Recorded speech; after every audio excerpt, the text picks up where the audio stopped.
कभी कभी धरती पर कुछ ऐसे स्थान होते हैं जहां कदम रखते ही मन अचानक शांत हो जाता है, जैसे हवा भी कह रही हो, रुक जाओ। यहाँ कोई पुरानी यादें छुपी हैं।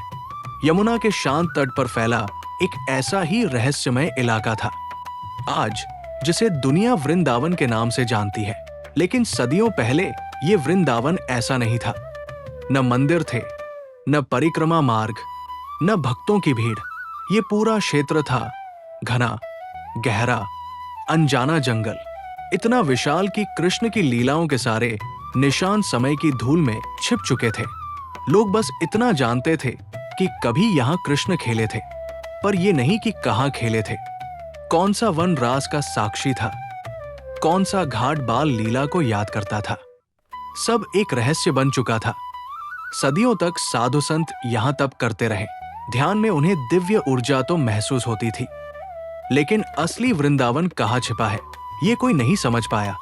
मानो ये भूमि कह रही हो, मेरा समय अभी नहीं आया। और फिर 1515 ईस्वी में एक दिव्य परिवर्तन का क्षण आया। बंगाल के नवद्वीप से एक अद्भुत तेज से भरा युवक इस जंगल की ओर आया, जिन्हें दुनिया श्री चैतन्य महाप्रभु के नाम से जानती है। 1486 में जन्मे महाप्रभु ज्ञान, करुणा और कृष्ण प्रेम के अवतार थे। उनका पूरा जीवन एक ही संदेश देता था, कलयुग में भगवान का नाम ही सबसे बड़ी शक्ति है। हरिनाम संकीर्तन से वे जहां जाते वहां प्रेम की लहर उठती। और एक दिन उन्हें भीतर से एक पुकार मिली, वृंदावन चलो। कहते हैं जब वे पहली बार वृंदावन के जंगलों में प्रवेश करते हैं तो मानो पूरी धरती उनका स्वागत करती है। यमुना की हवा बदल जाती है, पेड़ खामोश हो जाते हैं और महाप्रभु के आंसू रुकते नहीं। जहां भी उनका कदम पड़ता एक दिव्य अनुभूति उठती।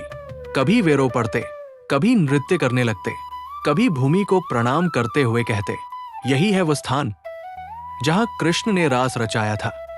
मानो उनकी आंखों के सामने कृष्ण की लीलाएं जीवित हो उठी हों। वही बांसुरी की धुन, वही गोपियों का गीत, वही कान्हा की मुस्कान।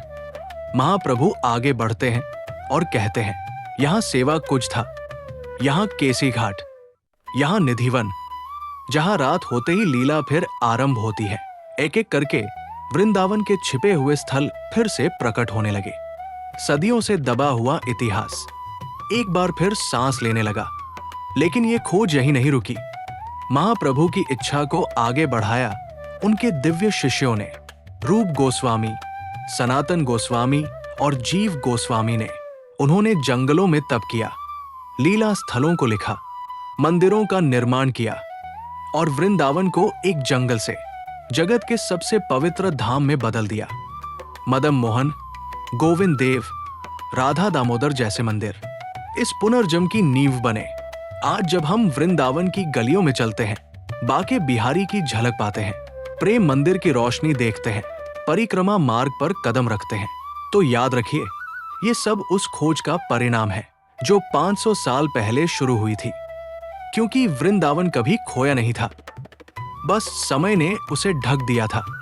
जब समय आया, चैतन्य महाप्रभु ने उसे फिर प्रकट कर दिया। इसलिए कहा जाता है, वृंदावन को कोई ढूंढता नहीं, वृंदावन खुद बुलाता है।